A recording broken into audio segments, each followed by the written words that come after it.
ये सुधार 21वीं सदी के भारत की जरूरत है। साथियों, हमारे देश में अब तक उपज और बिक्री की जो व्यवस्था चली आ रही थी, जो कानून थे, उसने किसानों के हाथ पांव बांधे हुए थे। इन कानूनों की आड़ में देश में ऐसे ताकतवर गिरोह पैदा हो गए थे जो किसानों की मजबूरी का फायदा उठा रहे थे। आखिर ये कब तक चलता रहता? और इसलिए इस व्यवस्था में बदलाव करना आवश्यक था और ये बदलाव हमारी सरकार ने करके दिखाया है। नए कृषि सुधारों ने देश के हर किसान को ये आजादी दी है कि वो किसी को भी कहीं पर भी अपनी फसल, अपने फल सब्जियां अपनी शर्तों पर बेच सकता है। अब उसे अपने क्षेत्र की मंडी के अलावा भी कई और विकल्प मिल गए हैं।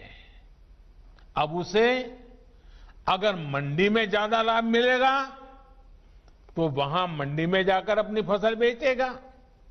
मंडी के अलावा कहीं और से ज्यादा पैसा मिलता है, ज्यादा लाभ मिलता है तो वहां जाकर के बेचेगा। उसकी सारे बंधनों से मुक्ति दिलाने के कारण ये संभव होगा। अब सवाल ये कि आखिर इससे फर्क क्या पड़ेगा? आखिर इससे किसान को क्या फायदा होगा? आखिर ये फैसला किस तरह किसानों की आर्थिक स्थिति को बदलने में बहुत मददगार साबित होगा? इन सवालों का जवाब भी अब ग्राउंड रिपोर्ट से ही मिल रहा है। किसानों को मिली इस आजादी के कई लाभ दिखाई देने शुरू भी हो गए हैं, क्योंकि इसका अध्यादेश कुछ महीने पहले निकाला गया था। ऐसे प्रदेश जहां पर आलू बहुत होता है, वहां से रिपोर्ट्स है कि जून जुलाई के दौरान थोक खरीदारों ने किसानों को अधिक भाव देकर सीधे कोल्ड स्टोरेज से ही आलू खरीद लिया है। बाहर किसानों को आलू के ज्यादा दाम मिले तो इसकी वजह से जो किसान मंडियों में आलू लेकर पहुंचे थे, आखिर दबाव में आने के कारण, बाहर बड़ा ऊंचा मार्केट होने के कारण मंडी के लोगों को भी किसानों को ज्यादा दाम देना पड़ा। इसी तरह मध्य प्रदेश और राजस्थान से, वहां से जो रिपोर्ट मिली है कि वहां पर तेल मिलों ने किसानों को सीधे 20 से 30% ज्यादा देकर सरसों की खरीदी की है। मध्य प्रदेश, उत्तर प्रदेश, छत्तीसगढ़, पश्चिम बंगाल ऐसे राज्यों में दालें बहुत होती हैं। इन राज्यों में पिछले साल की तुलना में 15 से 25% तक का ज्यादा दाम सीधे किसानों को मिले हैं। दाल मिलों ने वहां भी सीधे किसानों से खरीद की है, सीधे उन्हें ही भुगतान किया है। अब देश अंदाजा लगा सकता है कि अचानक कुछ लोगों को जो दिक्कत होनी शुरू हुई है वो क्यों हो रही है। कई जगह ये भी सवाल उठाया जा रहा है कि अब कृषि मंडियों का क्या होगा? क्या कृषि मंडियां बंद हो जाएगी? क्या वहां पर खरीद बंद हो जाएगी? जी नहीं, ऐसा कतई नहीं होगा। और मैं यहां स्पष्ट कर देना चाहता हूं कि ये कानून, ये बदलाव कृषि मंडियों के खिलाफ नहीं है। कृषि मंडियों में जैसे काम पहले होता था वैसे ही अब भी होगा, बल्कि ये हमारी ही एनडीए सरकार है जिसने देश की कृषि मंडियों को आधुनिक बनाने के लिए निरंतर काम किया है। कृषि मंडियों के कार्यालयों को ठीक करने के लिए, वहां का कंप्यूटराइजेशन कराने के लिए पिछले 5-6 साल में से देश में बहुत बड़ा अभियान चल रहा है। इसलिए जो ये कहता है कि नए कृषि सुधारों के बाद कृषि मंडियां समाप्त हो जाएगी, तो वो किसानों से सरासर झूठ बोल रहा है। साथियों, बहुत पुरानी कहावत है कि संगठन में शक्ति होती है। कृषि सुधार से जुड़ा दूसरा कानून इसी से प्रेरित है। आज हमारे यहां 85% से ज्यादा किसान ऐसे हैं जो बहुत थोड़ी सी जमीन उनके पास है। किसी के पास 1 एकड़, किसी के पास 2 एकड़, किसी के पास 1 हेक्टेयर, किसी के पास 2 हेक्टेयर। सब छोटे किसान हैं।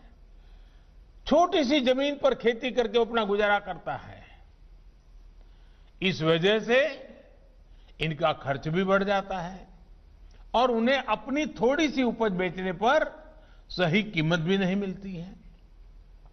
लेकिन जब किसी क्षेत्र के ऐसे किसान अगर एक संगठन बनाकर यही काम करते हैं तो उनका खर्च भी कम होता है और सही कीमत भी सुनिश्चित होती है।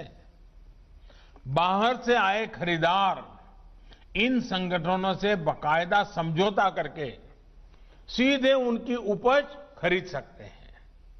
ऐसे में किसानों के हितों की रक्षा के लिए ही दूसरा कानून बनाया गया है। एक ऐसा अनोखा कानून है जहां किसान के ऊपर कोई बंधन नहीं होगा। किसान के खेत की सुरक्षा, उसकी जमीन की मालिकी की सुरक्षा, किसान को अच्छे बीज, किसान को अच्छी खाद, सभी की जिम्मेदारी जो किसान के साथ कॉन्ट्रैक्ट करेगा उस खरीदार की होगी। किसान से जो समझौता करेगा उस समझौता करने वाले की होगी। साथियों, इन सुधारों से कृषि में निवेश बढ़ेगा, किसानों को आधुनिक टेक्नोलॉजी मिलेगी, किसानों के उत्पाद और आसानी से अंतर्राष्ट्रीय बाजार में पहुंचेंगे। मुझे बताया गया है कि यहां बिहार में हाल ही में 5 कृषि उत्पादक संघों ने मिलकर चावल बेचने वाली एक बहुत मशहूर कंपनी के साथ एक समझौता किया है। इस समझौते के तहत 4000 टन धान वो कंपनी बिहार के इन एफपीओ से खरीदेगी। अब इन एफपीओ से जुड़े किसानों को मंडी नहीं जाना पड़ेगा। उनकी उपज अब सीधे नेशनल और इंटरनेशनल मार्केट में पहुंचेगी। साफ है कि इन सुधारों के बाद खेती से जुड़े बहुत सारे छोटे बड़े उद्योगों के लिए बहुत बड़ा मार्ग खुलेगा। ग्रामीण उद्योगों की ओर देश आगे बढ़ेगा।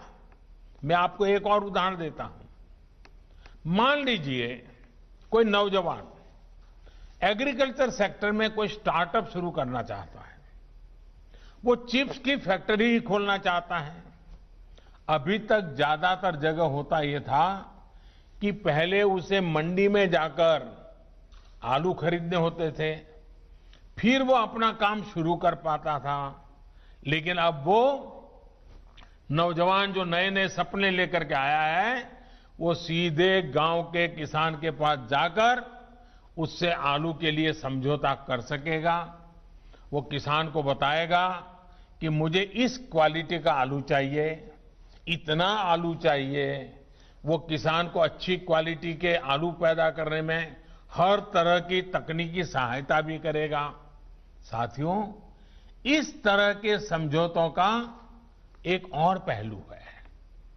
आपने ये देखा होगा कि जहां डेयरी होती है वहां आसपास के पशुपालकों को दूध बेचने में आसानी तो होती है। डेयरियां भी पशुपालकों का, उनके पशुओं का ध्यान रखती है। पशुओं का सही समय पर टीकाकरण हो, उनके लिए सही तरह के शेड बने, पशुओं को अच्छा आहार मिले, पशु बीमार हो जाए तो उनका डॉक्टर पहुंच जाए। और मैं तो गुजरात में रहा हूं, मैंने देखा है डेयरी कैसे पशुओं को संभालती है। बड़ी डेयरी दूध उत्पादक उन तक जाकर के किसानों की मदद करती है। और इन सब के बाद भी ये बड़ी महत्वपूर्ण बात है, ये जो दूध खरीदने का काम है वो तो डेयरी कर लेती है, लेकिन पशु का मालिक तो पशुपालक या किसान ही रहता है। पशु का मालिक कोई और नहीं बनता है। वैसे ही जमीन का मालिक किसान ही रहेगा। ऐसे ही बदलाव अब खेती में भी होने का मार्ग खुल गया है। साथियों, ये भी जग जाहिर रहा है कि कृषि व्यापार करने वाले हमारे साथियों के सामने एसेंशियल कमोडिटी एक्ट के कुछ प्रावधान हमेशा आड़े आते रहे हैं। बदलते हुए समय में इसमें भी बदलाव किया है। दालें, आलू, खाद्य तेल, प्याज जैसी चीजें अब इस एक्ट के दायरे से बाहर कर दी गई है। अब देश के किसान बड़े बड़े स्टोर हाउस में, कोल्ड स्टोरेज में इनका आसानी से भंडारण कर पाएंगे। जब भंडारण से जुड़ी कानूनी दिक्कतें दूर होगी तो हमारे देश में कोल्ड स्टोरेज का भी नेटवर्क और विकसित होगा, उसका और विस्तार होगा। साथियों, कृषि क्षेत्र में इन ऐतिहासिक बदलावों के बाद, इतने बड़े व्यवस्था परिवर्तन के बाद कुछ लोगों को अपने हाथ से नियंत्रण जाता हुआ दिखाई दे रहा है। इसलिए अब ये लोग एमएसपी पर किसानों को गुमराह करने में जुटे हैं। ये वही लोग हैं जो बरसों तक एमएसपी पर स्वामीनाथन कमेटी की सिफारिशों को अपने पैरों के नीचे दबाकर बैठे रहे। मैं देश के प्रत्येक किसान को इस बात का भरोसा देता हूं कि एमएसपी की व्यवस्था जैसे पहले चलती आ रही थी वैसे ही चलती रहने वाली है। इसी तरह हर सीजन में सरकारी खरीद के लिए जिस तरह अभियान चलाया जाता है वो भी पहले की तरह चलते रहेंगे। साथियों, किसानों को एमएसपी देने और सरकारी खरीद के लिए जितना काम हमारी सरकार ने किया है वो पहले कभी नहीं किया गया। बीते 5 साल में जितनी सरकारी खरीद हुई है और 2014 से पहले के 5 साल में जितनी सरकारी खरीदी हुई है उसके आंकड़े देखोगे तो कौन सच बोल रहा है, कौन किसानों के लिए काम कर रहा है, कौन किसानों के भलाई के लिए काम कर रहा है, इसकी गवाही वहीं से मिल जाएगी। मैं अगर दलहन और तिलहन की ही बात करूं तो पहले की तुलना में दलहन और तिलहन की सरकारी खरीद करीब करीब 24 गुना अधिक हो की गई है। 24 गुना अधिक। इस साल कोरोना संक्रमण के दौरान भी रबी सीजन में किसानों से गेहूं की रिकॉर्ड खरीदी की गई है। इस साल रबी में गेहूं, धान, दलहन और तिलहन को मिलाकर किसानों को 1,13,000 करोड़ रुपए एमएसपी पर दिया गया है। ये राशि भी पिछले साल के मुकाबले 30% से ज्यादा है। यानी कोरोना काल में न सिर्फ रिकॉर्ड सरकारी खरीद हुई, बल्कि किसानों को रिकॉर्ड भुगतान भी किया गया है। साथियों, 21वीं सदी के भारत का यह दायित्व है कि वो देश के किसानों के लिए आधुनिक सोच के साथ नई व्यवस्थाओं का निर्माण करे। देश के किसानों को, देश की खेती को आत्मनिर्भर बनाने के लिए हमारे प्रयास निरंतर जारी रहेंगे।